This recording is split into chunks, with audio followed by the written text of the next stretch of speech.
Hello welcome. तो आज इस वीडियो में हम एनसीईआरटी चैप्टर नंबर 3 जो है डेटा हैंडलिंग, इसकी एनसीईआरटी एक्सरसाइज 3.1 के क्वेश्चन 5 से लेकर 9 तक का सॉल्यूशन देखने वाले हैं। और इससे पहले की वीडियोस के लिंक इस वीडियो के डिस्क्रिप्शन में।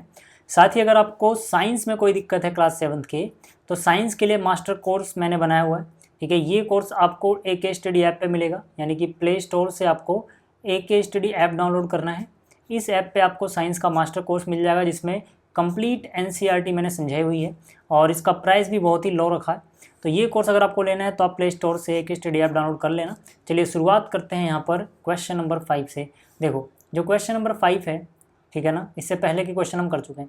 इसमें बोला गया है कि भाई जो ये टेबल है ना, ये शो करती है पॉइंट्स कुछ प्लेयर्स के जिन्होंने अलग अलग 4 गेम्स में, ठीक है ना, ये पॉइंट गेन किए। तो यहाँ पर देखो प्लेयर है, player A, player B, player C. ठीक है, प्लेयर ए ने फर्स्ट गेम में 14, सेकंड गेम में 16 पॉइंट, थर्ड गेम में 10 पॉइंट्स और फोर्थ गेम में 10 पॉइंट्स। इस तरह से बी का भी डेटा हमें गिवन है और सी का भी डेटा हमें गिवन है। हमें क्या करना है, हमें यहाँ पर, ठीक है, जो ये क्वेश्चंस दिए गए हैं ना, टेबल को देख के इनका आंसर करना है। तो जो ये पहला पार्ट है, इसमें बोला गया find the mean to determine average number of points scored per game. मतलब प्लेयर ए ने, ठीक है ना, जो average number of points gain किए हैं पर गेम के हिसाब से, वो हमें निकालना है। तो यहाँ पे सॉल्यूशन की बात कर लेते हैं। ठीक, तो यहाँ पे मैंने लिखा फर्स्ट पार्ट की बात कर रहे हैं, तो पहला हिस्सा, ठीक है। यहाँ पे मैंने लिखा एवरेज स्कोर या फिर मीन स्कोर, ठीक है, मीन स्कोर ऑफ प्लेयर ए। ठीक है, अब मीन जब भी आप निकालते हो तो, ठीक है, सबसे पहले आपको पता होना चाहिए कि मीन निकाला कैसे जाता है। तो उसका फॉर्मूला क्या होता है, sum of all observations divide by total number of observations. ठीक है, तो यहाँ पे आप लिख सकते हो sum of all observation divide by total number of observations, या फिर क्वेश्चन के हिसाब से हल्का सा चेंज भी कर सकते हो। देखो यहाँ पे ये क्या है, ये पॉइंट्स ही तो हैं। तो यहाँ पे हम ये भी कह सकते हैं कि टोटल स्कोर, यानी कि जो भी टोटल पॉइंट्स का सम हुआ टोटल स्कोर कहलाएगा। ठीक है, तो यहाँ पे हम बोलेंगे total score of player A divide by total number of games played by A. ठीक है, total number of games played by A. मैं सिर्फ बाई ए लिख रहा हूँ, आप समझ जाना, आप पूरा लिखना प्लेड बाई ए, जगह नहीं है तो मैंने सिर्फ बाई ए लिख दिया।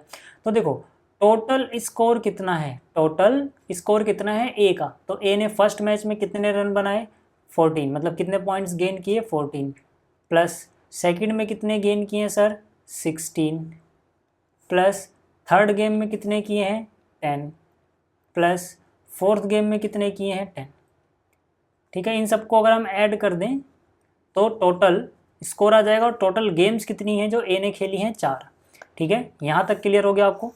अब देखो, अब मुझे क्या करना है, बस इनको सम कर निकाल लेना है और 4 से डिवाइड कर देना है। एवरेज स्कोर या फिर मीन स्कोर मुझे पता लग जाएगा। क्लियर, चलिए तो यहाँ पर देखो 14 और 16 जोड़ोगे कितना हो जाएगा, 30, 30 में 10 जोड़ोगे 40, 40 में 10 जोड़ोगे 50, मतलब टोटल स्कोर यहाँ पे है 50। 4 मैचों में या 4 गेम्स में इसने बनाए हैं। तो 50 को 4 से डिवाइड कर लोगे कितना आ जाएगा, 12.5। डिवाइड करना आप सबको आता होगा, रफ में डिवाइड कर लेना। ठीक है, 12.5, यानी कि जो ए का मीन स्कोर है वो 12.5 आ गया। पहला पॉइंट क्लियर हो गया। अगर अब मैं बात करूँ इसके सेकेंड पॉइंट की, तो सेकेंड जो पॉइंट है, ठीक है, फर्स्ट हो चुका है, सेकेंड जो पॉइंट इसमें क्या कह रहा है, to find the mean number of points per games for C would you divide the total score by 3 और 4 वाई। मतलब जो प्लेयर सी है, अभी बी को छोड़ दो, सी की बात की जा रही है। कह रहा है अगर मैं सी के लिए एवरेज नंबर ऑफ पॉइंट निकालूंगा तो टोटल स्कोर को मैं 3 से डिवाइड करूंगा या 4 से। तो यहाँ पर देखो पहला गेम इसने खेला है, दूसरा गेम इसने खेला है, तीसरा गेम ये खेला ही नहीं है।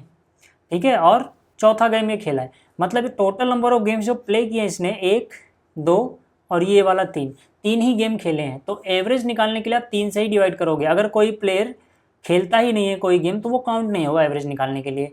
तो हम बोलेंगे we divide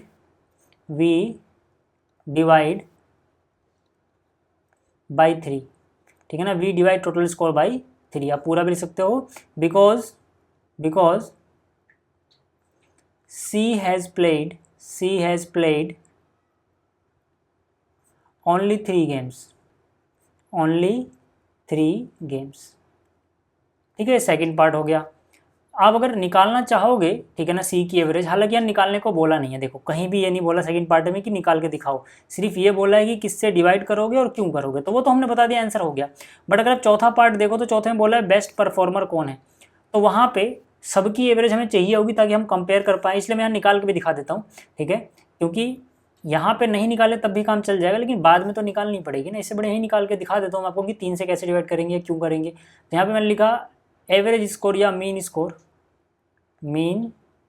score of player C is equal to, ठीक है, सी ने, ठीक है, पहले मैच में 8 रन या 8 पॉइंट्स, दूसरे गेम में 11 पॉइंट्स, तीसरा गेम में खेला ही नहीं है, ठीक है, चौथे में 13, फोर्थ गेम में, लेकिन टोटल नंबर ऑफ गेम तो 3 ही होंगे, ठीक है ना, 1 2 3, तो यहाँ पे डिवाइड बाय 3 कर दोगे, तो यहाँ से 11 और 8 19, 19 में 13 जोड़ोगे 32, 32 डिवाइड बाई कितना हो जाएगा 3, तो 3 बन जा 3, और टेबल नहीं जाएगा तो 0.3 6 जा 18, 3 6 जा 18, ऐसे चलता रहेगा 6 6 6, ठीक है ना, आप चाहो तो इसको 6 7 भी लिख सकते हो, ठीक है, 6 6 चलता रहेगा, तो इसको राउंड ऑफ करोगे तो 10.67 हो जाएगा। क्यों?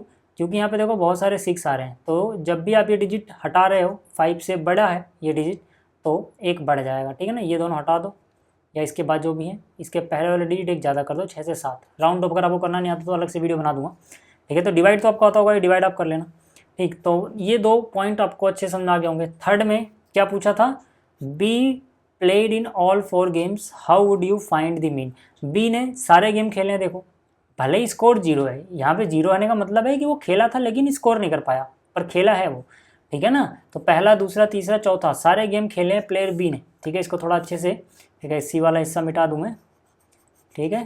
देखो बी ने सारे गेम खेले हैं सर, तो अगर बी ने सारे गेम खेले हैं तो इसका क्या मतलब है, इसका मतलब है कि हम 4 से ही डिवाइड करेंगे, ठीक है।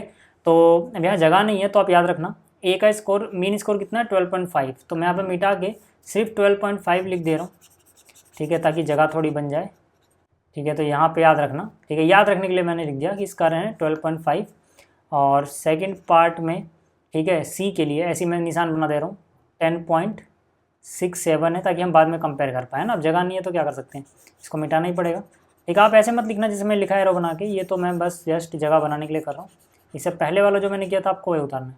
थर्ड में हम क्या बोलेंगे, in case of B, in case of player B we divide by 4, ठीक है ना। क्यों? क्योंकि उसने चारों ही गेम खेले हैं, ठीक है, आप ये लिख भी सकते हो कारण में, ठीक है।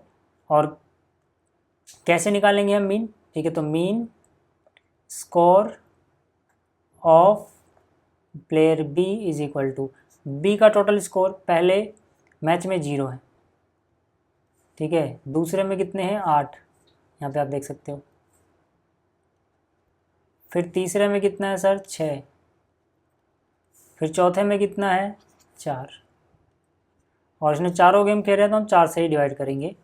तो यहाँ से ये 8 है, ठीक है, इसको थोड़ा अच्छे से लिख दूँ क्या, ठीक है। तो यहाँ से जोड़ोगे तो 8 और 6 14 और 4 18, ठीक है, तो 18/4, ठीक है, डिवाइड करोगे तो 9/2 यानी 4.5, ठीक है, डिवाइड कर लेना चाहिए, 4 चौक 16, 2 बचा, 4 पंजे 20, ठीक है। तो 4.5 सी का स्कोर है, एवरेज स्कोर, ठीक है। तो ये 4.5, ठीक है, बी का एवरेज स्कोर है, सी का इतना है और ए का इतना है। चौथे पार्ट में पूछा है who is the best performer, चौथे पार्ट में हम बोलेंगे ए इज बेस्ट परफॉर्मेंस, ठीक है। चौथे पार्ट में क्यों? क्योंकि ए का मीन स्कोर सबसे ज़्यादा है, ए की एवरेज सबसे ज़्यादा है, जिसकी एवरेज ज़्यादा वही अच्छा परफॉर्म हुआ, ठीक है। तो सबसे ज़्यादा ए की है, इसलिए ए होगा इसका आंसर। क्लियर हो गया? चलिए आगे बात करते हैं ज़रा क्वेश्चन नंबर 6 की।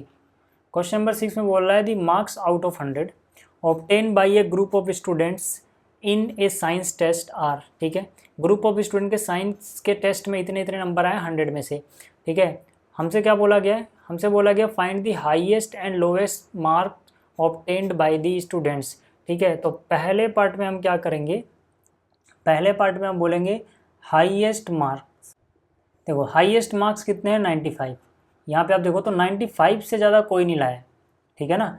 तो सबसे हाईएस्ट क्या हो गया 95, ठीक। इसके बाद क्या बोला गया था, लोएस्ट मार्क्स। तो लोएस्ट मार्क्स अगर आप देखोगे तो 39 से कम कोई नहीं लाया, यानी सबसे लो स्कोर कितना हुआ, 39। पहला पार्ट समझ में आ गया। दूसरे में क्या बोला है, दूसरे में बोला है रेंज बता दो भाई मार्क्स की। तो रेंज के लिए हम क्या निकालते हैं, highest minus lowest.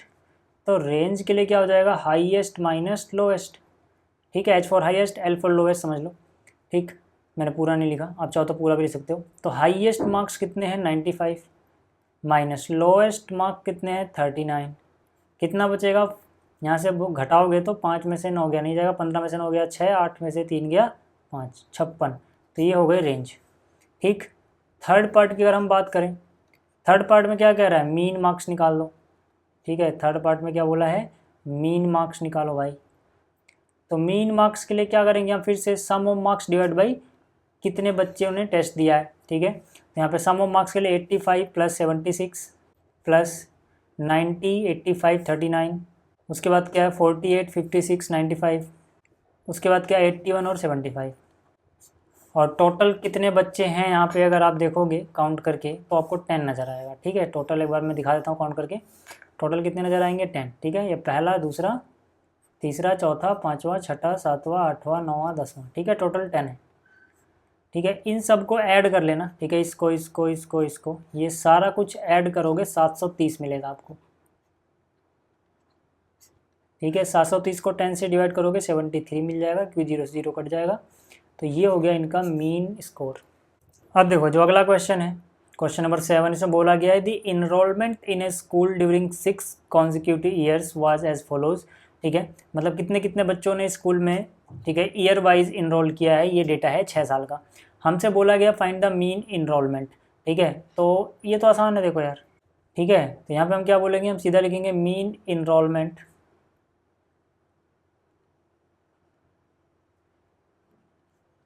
Is equal to, ठीक, यहाँ पे आप क्या लिखोगे, total number of enrolment divide by number of year, या फिर sum of all observations divide by total number of observations. ठीक है, तो सम निकाल लो इनका। ठीक है, देखो पहले ईयर में कितने बच्चे आए, 1555, फिर कितने आए 1670, फिर कितने आए 1750, फिर कितने आए 2013, फिर कितने आए 2540, फिर कितने आए 2820। ठीक है, divide by total number of observation कितनी है, 6। ठीक है, इन सब को ऐड करना है अब। ठीक है, इन सब को ऐड करना है, इन सब को ऐड करोगे आएगा 12348, डिवाइड बाय कितना करना है, 6 से। 6 से डिवाइड करो कितना हो जाएगा, देखो 6 1 जा 6, 6 2 जा 12। ठीक है, कट गया। फिर 3 में टेबल नहीं जा रहा, 3 और 4 एक साथ मिलाओगे, 2 डिजिट एक साथ मिला है, पहले 0 लगा देना। फिर 6 से डिवाइड करना है, तो 6 5 जा 30, 34 ये था, 34 में से 30 कट गया, 4 बचा, 4 के आगे 8 यानी 48, 6 8 जा 48, तो 2058 आ गया। ठीक है, तो 2058 ये है मीन इनरोलमेंट। क्लियर हो गई बात। चलिए अब बात करते हैं ज़रा क्वेश्चन नंबर 8 की। इसमें क्या बोला गया है, इसमें बोला गया है the rainfall in mm in a city on 7 days of a certain week was recorded. ठीक है, यहाँ पे किसी हफ्ते का डे वाइज रेनफॉल रिकॉर्ड किया गया mm में।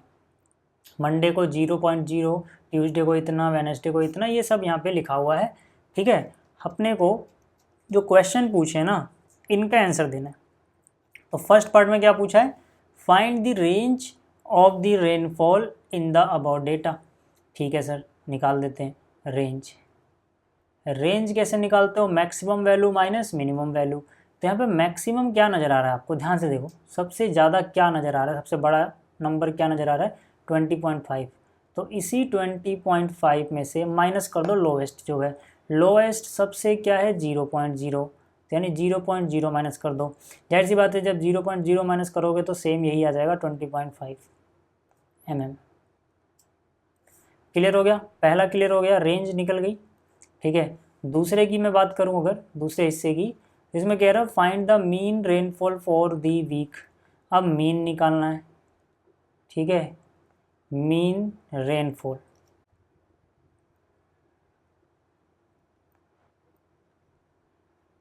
पूरे वीक का यानी 7 से डिवाइड होगा, ठीक है। आप फॉर्मूला लिख लेना, sum of observation divide by total number of observation. मैं यहाँ पे सीधा कर रहा हूँ। देखो पहला क्या 0.0, फिर कितना है 12.2, फिर कितना है 2.1, ठीक है ना। ये लिख लिया। अब क्या है फिर से 0.0, ठीक है 0.0, फिर क्या है 20.5, फिर कितना है 5.5, फिर कितना है 1.0, ठीक है। इनको जोड़ के डिवाइड कर लेना है, ठीक है। देखो पॉइंट वाला जोड़ते कैसे हो, देखो 0 तो खैर वही कोई फ़र्क नहीं डालेगा। 12.2 है यहाँ पे, तो यहाँ पे जोड़ना ऐसे है कि पॉइंट के नीचे पॉइंट है, जैसे 12.2 है, उसके बाद क्या है 2.1, तो पॉइंट के नीचे यहाँ पॉइंट आएगा, यानी यहाँ 2 और यहाँ 1 आएगा, और फिर यहाँ क्या है 20.5, तो यहाँ पे 20 आएगा, पॉइंट के नीचे पॉइंट, ठीक है। ये जो पॉइंट है ना ये एक सीध में होना चाहिए, इस तरह से आप जोड़ते हो, ठीक है। फिर क्या है 5.5, तो यहाँ लिख दो 5.5, फिर क्या है यहाँ पे देखो 1.0, तो यहाँ लिख दो 1.0। अब आप ऐड करो इनको, ठीक है। तो 2 और 3 और 5 8 और 5 13 का कितना हो गया सर 3, कैरी गया 1, 1 और 2 3, 3 और 2 5, 5 5 10 और एक 11 का 1, पॉइंट के नीचे पॉइंट, कैरी गया 1, तो यहाँ पे 2 और 1 3 और 1 4, ठीक है ना। 41.3 41.3 डिवाइड बाई कितना है 7, ठीक। इतनी बात समझ में आ गई। अब देखो, अब मुझे क्या करना है, इस 40.3 को 7 से डिवाइड कर लेना है, ठीक है। तो डिवाइड भी आपको आता होगा, ठीक, पिछली वीडियो में सिखाया भी था, मतलब पिछले चैप्टर में। 41.3 7 से डिवाइड करना है, 7 5 जो कितना हो जाएगा सर 35, कितना बच जाएगा यहाँ पे 6, ठीक है। पॉइंट के बाद वाला नंबर उतार रहे हो, पहले पॉइंट लगा दो, और यहाँ 3, 5 9 जा 63, ठीक है। कितना आया 5.9, तो यहाँ हो जाएगा 5.9 mm है ये, क्योंकि जो भी चल रहा है mm में चल रहा है, ठीक है। क्वेश्चन के शुरू में ही बताया था। तो ये बात क्लियर हो गई, ये बात क्लियर हो गई, ठीक है। अब थर्ड पार्ट में क्या बोला है, थर्ड पार्ट में कह रहा है on how many days was the rainfall less than the mean rainfall. Mean rainfall से कितने दिन कम था, मीन कितना है 5.9, 5.9 पे कम कहाँ कहाँ पे है, ठीक है ना। एक बार वो देख लो कितने दिन होंगे, गिन के बता दो। तो यहाँ से देखो 5.9 से ये कम है, ठीक है, ये तो ज़्यादा है, ये भी 5.9 से कम है, ये भी 5.9 से कम है, ये ज़्यादा है, ये 5.9 से कम है, और ये भी 5.9 से कम है, ठीक है ना। तो मतलब एक यहाँ पर, दूसरा, तीसरा, चौथा, पाँचवा, 5 डेज, ठीक है। इसका आंसर क्या हो जाएगा, 5 दिन ऐसे थे जहाँ पे रेनफॉल मीन रेनफॉल से कम था। क्लियर हो गई बात। चलो आगे चलते हैं, ठीक है। 9वां क्वेश्चन, जो आखिरी क्वेश्चन भी है इस एक्सरसाइज का। यहाँ पे क्या कह रहा है, heights of 10 girls were measured in centimetre and result are as follows, ठीक है। 10 लड़कियों की हाइट सेंटीमीटर में नापी गई है, और जो रिजल्ट है वो आपके सामने है, ठीक। हमसे बोला गया है पहले पार्ट में what is the height of the tallest girl, तो टॉलेस्ट गर्ल मतलब सबसे, ठीक है, लंबी लड़की की हाइट क्या है, देखो यहाँ से देखो, अभी तक सबसे बड़ा 151, 151, ठीक है। तो सबसे पहले का आंसर हो जाएगा 151 सेंटीमीटर, ये हाइट है हाईएस्ट, मतलब टॉलेस्ट गर्ल की। सेकंड में क्या, what is the height of shortest girl, सबसे छोटी, ठीक है, सबसे छोटी क्या है 128, यहाँ पे आया, और 128 से कम कोई नहीं दिख रहा, ठीक है। यानी सबसे छोटी क्या है 128 सेंटीमीटर। थर्ड पार्ट में क्या पूछा है सर, थर्ड पार्ट में range of the following data, तो रेंज कैसे निकालते हो, हाईएस्ट माइनस लोवेस्ट, या maximum value minus minimum value, formula लिखते चलना, मैं लिख नहीं रहा यहाँ पे, ठीक है। तो मैक्सिमम कितना है, या मैक्सिमम हाइट कितनी है 151, माइनस लोवेस्ट हाइट कितनी है, मिनिमम हाइट कितनी है 128, घटा हुआ कितना मिल जाएगा यहाँ पे 23, ठीक है 23 सेंटीमीटर। चौथे पार्ट की अगर मैं बात करूँ तो कह रहा है what is the mean height, mean निकाल लोगे आप, ठीक है, मीन आप निकाल लोगे, ठीक है। सबको ऐड करना, डिवाइड बाई 10 कर देना, क्योंकि 10 लड़कियां थी, तो ये मीन वाला काम मैं आपके लिए छोड़ रहा हूँ। और जो पांचवा हिस्सा इसमें बोला है how many girls have height more than mean height, जो भी मीन हाइट आएगी उससे देख लेना कि कितनी लड़कियों की हाइट ज़्यादा है, वो काउंट करके बता देना, ठीक है। तो इतनी बात आपको समझ में आ गई होगी। अब फिर से मैं बोल दूँ कि अगर क्लास 7th की साइंस में कोई भी दिक्कत है तो आप एक स्टडी ऐप को डाउनलोड करो, वहाँ पे आपको ये साइंस का मास्टर कोर्स मिल जाएगा। तो इस वीडियो में इतना ही, जल्दी मिलेंगे अगली वीडियो में। Thank you.